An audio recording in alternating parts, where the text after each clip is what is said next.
Olá, tudo bem? Aqui é o Oli Soares. Nós vamos trabalhar um tema com você hoje que são os chamados bárbaros, tá?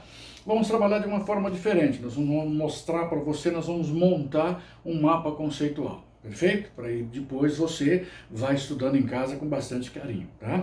Então presta atenção. Primeiro, os nossos bárbaros. O primeiro passo é, quem seriam os nossos bárbaros? Está aqui, ó, francos, anglo-saxões, suevos, vândalos, visigodos e ostrogodos, tá? A origem desse pessoal, uma origem germânica, ou seja, viria da parte oriental em relação àquilo que seria o quê? O nosso mundo romano, tá? Então a ideia que você teria basicamente seria essa, fechou? Situação que nós temos, o que é interessante? Primeiro, esses bárbaros, eles vivem fora do Império Romano. Então, já que eles estão fora do Império Romano, eles são chamados do quê? De bárbaros. Por esse mesmo motivo, eles não falam nem latim e nem falam grego.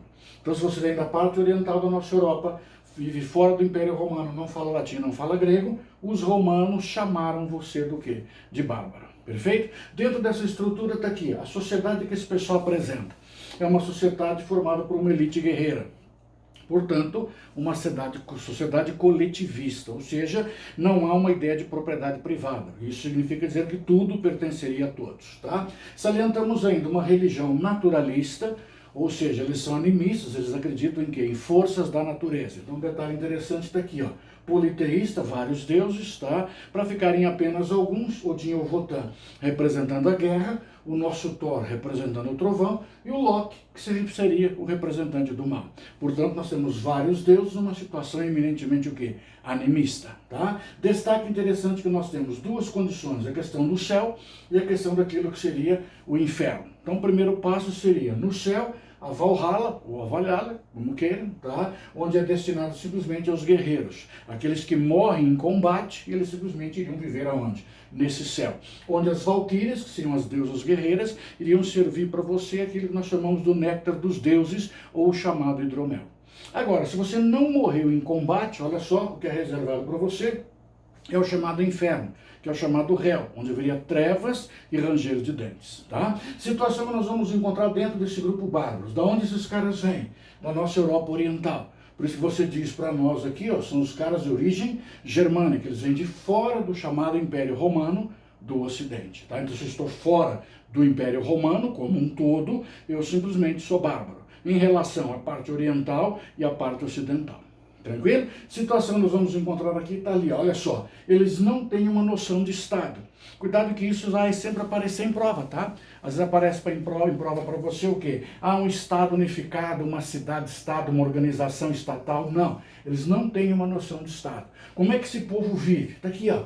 É uma vida eminentemente tribal. Tanto é que o líder dessa tribo era chamado do quê? De Koenig, ou seja, o Koenig era quem? É o cara simplesmente que é o líder tribal desse grupo, onde logicamente é o quê? A nossa elite guerreira. Tá? Situação importante, a produção nossa é coletiva, por isso a ideia que nós temos aqui, ó, uma sociedade coletivista, cara, eu não tenho uma propriedade só minha, tudo que nós fazemos pertence a todos, porque a nossa vida é eminentemente o quê?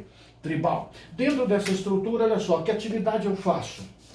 Uma atividade guerreira. Motivo, olha aqui, ó, a elite guerreira é que forma essa sociedade. Então é um grupo formado, voltado e direcionado para onde? Para aquilo que seria a guerra. Tá? Situação interessante, os vínculos militares. É uma ligação pessoal entre o rei, entre o seu líder, entre o seu Koenig e os seus guerreiros. Então existe uma ligação direta entre o rei e aquilo que seria o quê? Aquilo que seriam os seus guerreiros. Então essa ligação direta é que cria essa dependência pessoal.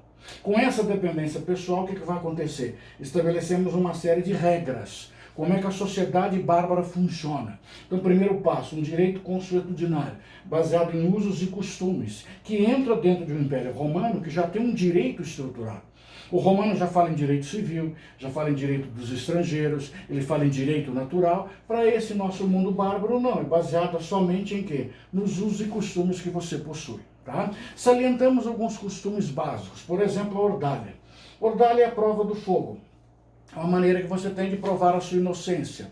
Então, se você é suspeito de um delito, o que nós fazemos? Pegamos você, colocamos um tachão com água ou óleo, botamos fogo embaixo, quando estiver fervendo, pega a sua mão, enfia lá dentro, dá um mexidão e tira. Fechou? Em 3 dias, se não tiver vermelho, não tiver queimado, não tiver bolinha, você é considerado o quê? Inocente. Então, um processo simplesmente tentando provar o quê? A sua inocência. Todavia, alguém pode garantir a você a sua inocência. Como é que alguém garante a minha inocência, Oli? Fazendo a prova da mão do fogo. A mão do fogo é a garantia de inocência. Tanto é que às vezes até hoje você utiliza a expressão, nossa, pelo fulano sou capaz de pôr a minha mão no fogo. Hoje é figurado, na época o pessoal topava. Tá? Situação que nós temos, o famoso Vergeld, ou Vergeld, você não vai fazer prova oral, tá? Que consiste em quê? O preço da honra, que é o preço do sangue. O que é o preço do sangue? Hoje chama-se isso indenização por dano moral. Então você foi ofendido por alguma coisa, eu comprei um tijolo, o tijolo quebrou, fiquei frustrado e eu fiquei traumatizado, entrei com ação na justiça. A empresa vai lá, te dá 2 tijolos novos, fiquei feliz. Ou seja, é o preço da honra, o preço do sangue. Está aqui, é o chamado Vergeld, um costume também o quê? Eminentemente bárbaro. Tá? Situação que nós temos, as migrações do bárbaro em relação ao Império Romano.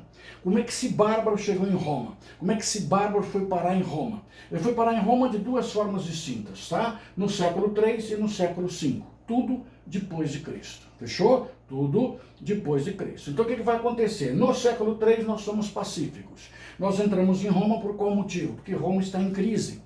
A famosa crise do Império Romano do século III. Pode procurar em vídeos anteriores aí. Eu já disse sobre isso, tá? O nosso mundo romano tem qual critério? O critério simplesmente no século III depois de Cristo, não tem guerra, o número de escravos caiu, faltou mão de obra. Então esse bárbaro que está fora do Império Romano começou a ser bem visto em Roma. De que maneira? Nós vamos entrar para trabalhar. Então nós vamos entrar para trabalhar por vários fatores. Primeiro, estou fugindo de outros povos, que nas provas aparece assim, fugindo de povos mais belicosos. Por exemplo, os visigodos fugindo dos hunos. Os hunos eram comandados por um cara chamado Átila, o flagelo de Deus. Então, você imagina o quanto esse cara era nervoso, tá? Ele dizia, onde meu cavalo pisa, nem grama nasce. Então, nós estamos lutando contra esses caras? Não. É melhor fugir. E quando eu fugia desse mundo bárbaro e entrava em Roma, eu entrava em Roma em busca do quê? De terras férteis, eu preciso de comida, e eu entrava em Roma em busca de trabalho. Aí você vai tomar um cuidado do tamanho de uma onça, cara, tá? Por qual motivo? Presta atenção. Eu posso entrar em Roma para trabalhar. Para trabalhar como?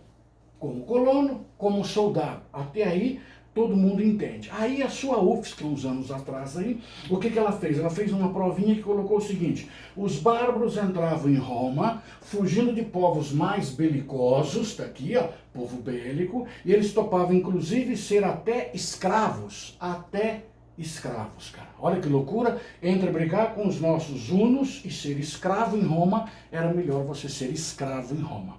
Então esse grupo entrava dentro daquilo que seria o nosso Império Romano. Aí o que nós somos? Pacíficos, nós estamos só trabalhando.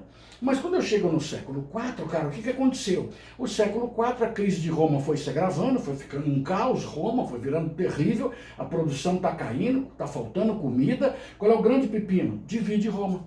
O imperador Teodósio foi lá e dividiu Roma em 2 partes. Império Romano do Ocidente, na sua posição do Ocidente, a nossa capital é Roma, Império Romano do Oriente, na sua posição, a nossa capital é Constantinopla. Quando ele se dividiu, o que esse bárbaro pensou? Eu estou entrando em Roma, só estou trabalhando, sou até escravo, eu sou soldado. De repente ele viu, nossa, Roma está fraquinha.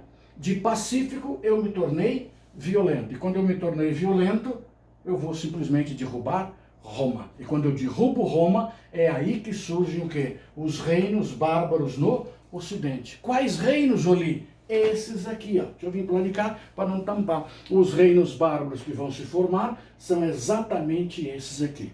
A região da França, região que nós temos da Inglaterra, região de Portugal, a região da nossa África, a região de Portugal e a região da nossa Itália. E aí vem numa prova assim, os godos não eram importantes. Mentira, cara. Se são os godos, você tem o quê? Você tem o godo, é extremamente importante, senão não apareceria, tá? Então, olha só, vou sumir da tela agora, tá? A imagem que você está vendo aí, ó, esse é o seu mapa conceitual.